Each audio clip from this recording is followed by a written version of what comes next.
ઉદાહરણ 1.11 નંબરનો પ્રશ્ન જે વિદ્યુત ફ્લક્સ આધારિત છે.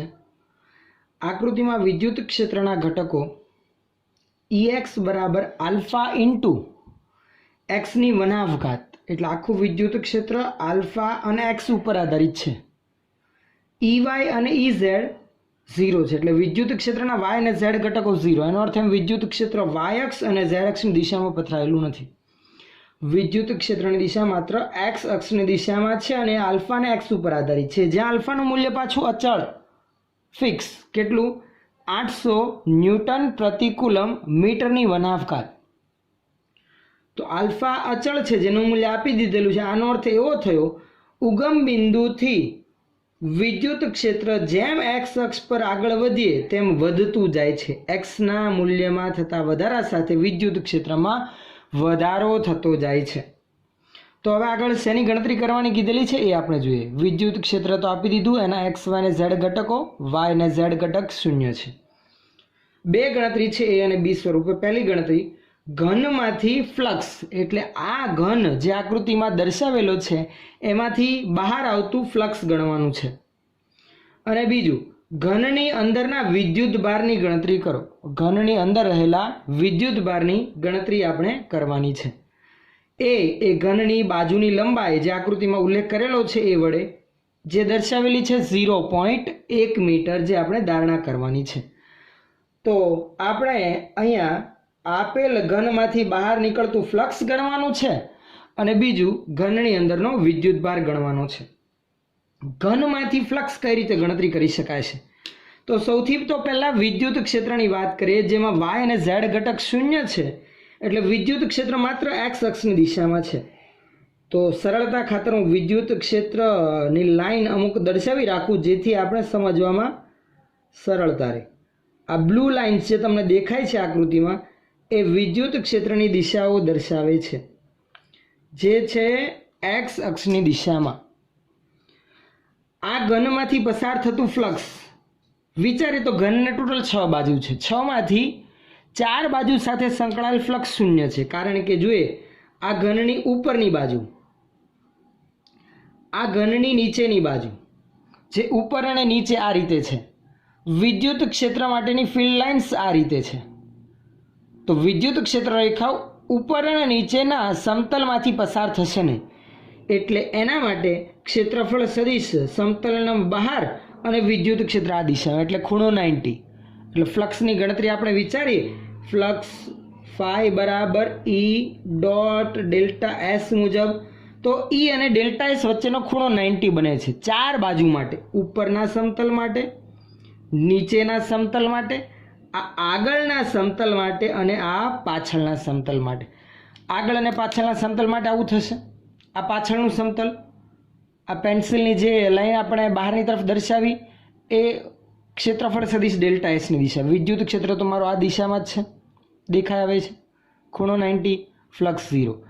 આગળ માટે તો કે ક્ષેત્રફળ સદિશ ડેલ્ટા એસ આ રીતે નીચેની તરફ આવશે, જ્યારે વિદ્યુત ક્ષેત્રની દિશા ફરી પાછો ખૂણો 90, સંકળાયેલ ફ્લક્સ 0. આમ ટોટલ 4 બાજુ સાથે સંકળાયેલ ફ્લક્સ 0 છે. માત્ર 2 જ બાજુ સાથે ફ્લક્સ સંકળાય છે. કઈ 2 બાજુ? તો એ 2 બાજુને અહીંયા આપણે કોઈક નિશાની વડે દર્શાવી. એક આ ડાબી બાજુનું સમતલ અને એક આ જમણી બાજુનું સમતલ, જેની સાથે જ માત્ર ફ્લક્સ સંકળાશે. આ ડાબી બાજુનું સમતલ અને આ જમણી બાજુનું સમતલ.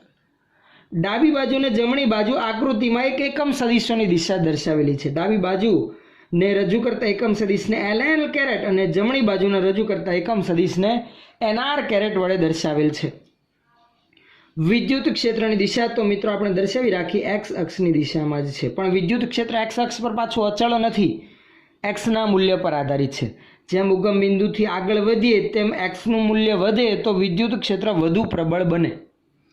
આવા ઘન સાથે સંકળાયેલ ફ્લક્સમાં આપણને એટલો તો ખ્યાલ આવી ગયો મિત્રો, 4 બાજુ ઉપર નીચે આગળ અને પાછળ જેની સાથે સંકળાયેલ ફ્લક્સ સીધું 0 છે. તો એનો પહેલાં આપણે ઉલ્લેખ કરી રાખીએ. માત્ર 2 છાયા પ્રકાશ ધરાવતી, એટલે કે આ નિશાની જે અલગ ડિઝાઇન દર્શાવેલી છે એ જ 2 સમતલ સાથે ફ્લક્સ સંકળાશે અને બંને સાથે સંકળાયેલ ફ્લક્સનો સરવાળો કરીશું તો ઘનમાંથી પસાર થતું કે ઘન સાથે સંકળાયેલું કુલ ફ્લક્સ આપણને મળશે. પણ સૌથી પહેલાં જે ચાર બાજુ સાથે સંકળાયેલ ફ્લક્સ શૂન્ય છે એનો ઉલ્લેખ આપણે કરી રાખીએ. અહીં આપેલ ઘનની 6 બાજુ પૈકી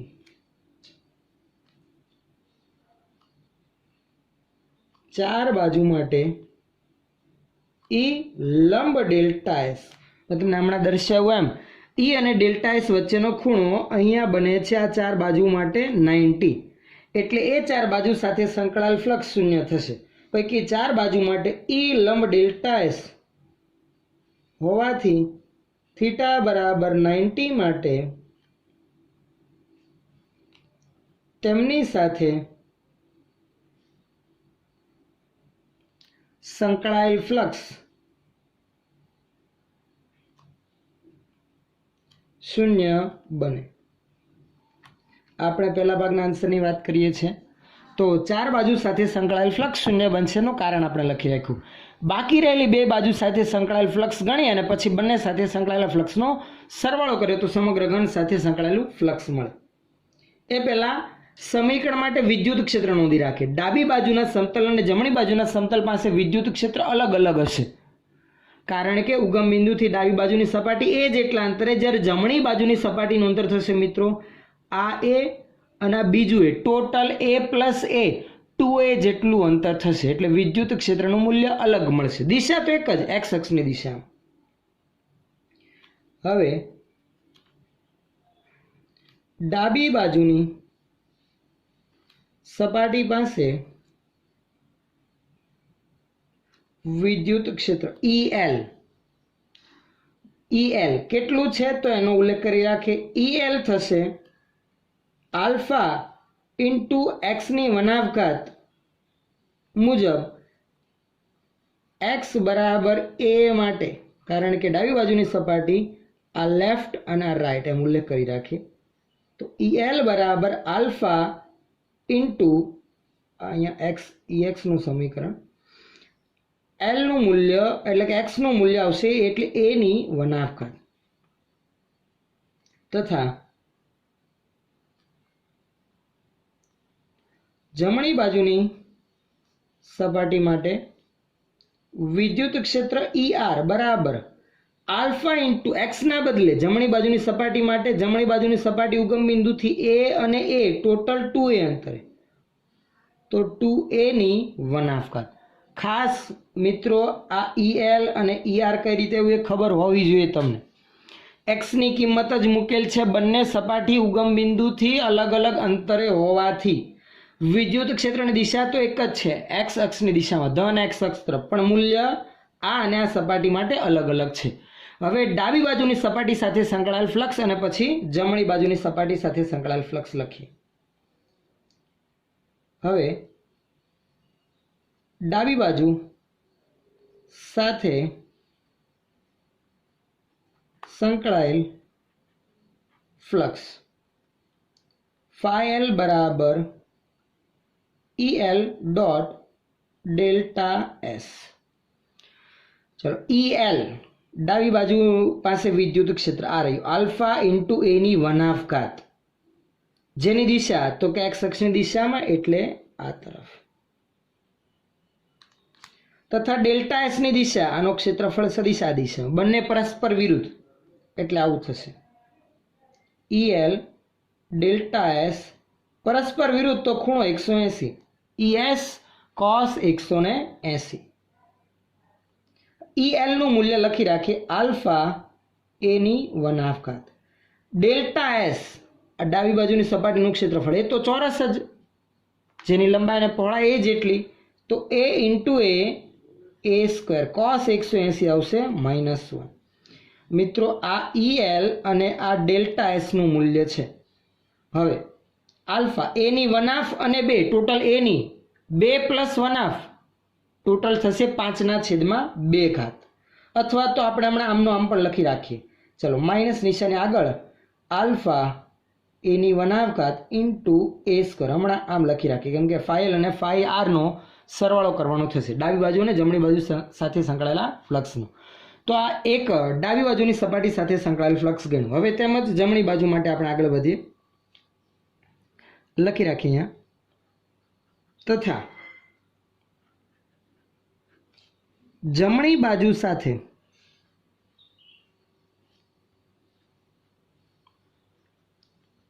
સંકળાયેલ ફ્લક્સ ફાયર બરાબર ER ડોટ ડેલ્ટા એસ. ચલો ER જમણી બાજુની સપાટી પાસે વિદ્યુત ક્ષેત્રની દિશા તો એક્સ અક્ષની દિશામાં જ છે. દર્શાવી રાખું વિદ્યુત ક્ષેત્ર આ જ દિશામાં. પણ ડેલ્ટા એસ જમણી બાજુની સપાટી માટે ડેલ્ટા એસ ક્ષેત્રફળ સદિશને રજૂ કરતો એકમ સદિશ NR કેરેટ આ તરફ છે. અહીં ડેલ્ટા એસ અને ઈની દિશા એક જ હોવાથી બંને વચ્ચેનો ખૂણો થશે 0. તો આમ લખાય ER ઇન્ટુ ડેલ્ટા એસ ખૂણો 0 તો cos 0. cos 0 1 તો ER ઇન્ટુ ડેલ્ટા એસ. ERનું મૂલ્ય આ રહ્યું. ડેલ્ટા એસ આપણને ખબર છે ચોરસનું ક્ષેત્રફળ a² માટે ફાઈ બરાબર ERનું મૂલ્ય આલ્ફા ઇન્ટુ 2a ની 1/2 ઇન્ટુ ડેલ્ટા એસનું મૂલ્ય a² ઇન્ટુ cos 0 આવશે 1. એટલે બનશે આવું આલ્ફા 2a ની 1/2 અને a². આ જમણી બાજુની સપાટી સાથે સંકળાયેલું ફ્લક્સ આપણે ગણ્યું. હવે ફાઈ અને ફાઈ આરનો આપણે સરવાળો કરીશું તો સમગ્ર ઘનમાંથી ફ્લક્સ મળશે. આથી સમગ્ર ઘનમાંથી ફ્લક્સ ફાઈ બરાબર phi R plus phi L બંનેનો આપણે કરવાનો છે સરવાળો. ચલો ફાઈ આરનું મૂલ્ય આ રહ્યું આલ્ફા 2a ની 1/2 a². ફાઈ એલનું મૂલ્ય તો કે માઇનસ છે માઇનસ આલ્ફા a ની 1/2 અને a². બંને પદમાં મિત્રો આલ્ફા અને a² કોમન નીકળશે આલ્ફા a². પહેલામાં બાકી રહેશે 2a ની 1/2 એટલે √2a. બીજામાં રહેશે a ની 1/2 એટલે √a. આ બંને પદમાંથી વર્ગમૂળમાં એ પણ પાછું કોમન નીકળી જાય તો આવું થાય આલ્ફા a² વર્ગમૂળમાં a કોમન √2 -1. વર્ગમૂળમાં એટલે a ની 1/2 અને 2 ઘાત. ગુણાકારમાં હોય આધાર સમાન હોય તો ઘાતનો સરવાળો એટલે a ની થશે 2 અને 1/2 5/2. આ a ની ટોટલ ઘાત આ 1/2 અને 2 વર્ગમૂળની અંદર 2 અને -1 કૌંસમાં વધશે. હવે કિંમતોની વાત કરીએ. અહીંયા આલ્ફાનું મૂલ્ય આપણી પાસે છે જ આપેલું છે પ્રશ્નમાં જે છે 800. એનું મૂલ્ય પણ આપેલું છે 0.1. કિંમત લખી રાખીએ આલ્ફાનું મૂલ્ય 800 એનું મૂલ્ય 0.1 5/2 ઘાત વર્ગમૂળમાં 2 -1 માટે ફાઈની કિંમત મળે. 800 ના ગુણાકારમાં વર્ગમૂળમાં 2 એટલે 1.41 -1 એટલે 0.41 આવશે. 0.1 5/2 ઘાત મિત્રો કઈ રીતે કરવી તો આપણે તમે આનું સોલ્યુશન આ રીતે કરી શકો કે જે 5/2 ઘાત છે તો પહેલાં આપણે આમ લખાય 0.1 5 ઘાત કરી દેવાય અને પછી તેનું વર્ગમૂળ લઈ લેવાનું. તો ગણતરી કરતાં પરિણામ તમારું કંઈક આ પ્રમાણે આવશે. ફાઇનલ આન્સર 1.05 ન્યૂટન મીટર² પ્રતિ કુલમ. આ ઘનમાંથી બહાર આવતું ફ્લક્સ આપણને મળશે. આ પહેલા ભાગનો આપણો આન્સર થયો. બી ભાગની ગણતરી માટે આગળ વધીએ તો ઘનની અંદરના વિદ્યુતભારની ગણતરી કરો. ઘનની અંદરનો વિદ્યુતભાર ઘન સાથે સંકળાયેલ ફ્લક્સ ખબર છે તો ઘન વડે ઘેરાતો વિદ્યુતભાર ગૌસના નિયમ મુજબ ફાઈ બરાબર સમેશન Q ઓપન એપ્સિલોન 0 પરથી મળે. ગૌસના નિયમ અનુસાર ફાઈ બરાબર સમેશન Q ના છેદમાં એપ્સિલોન 0. સમેશન Q એટલે ઘેરાતો વિદ્યુતભાર Q ના છેદમાં એપ્સિલોન 0 માટે Q ને હું કરતા બનાવું તો ફાઈ ગુણાકારમાં એપ્સિલોન 0. આ રહ્યું ફાઈ ઘનમાંથી ફ્લક્સ જે બહાર આવે છે.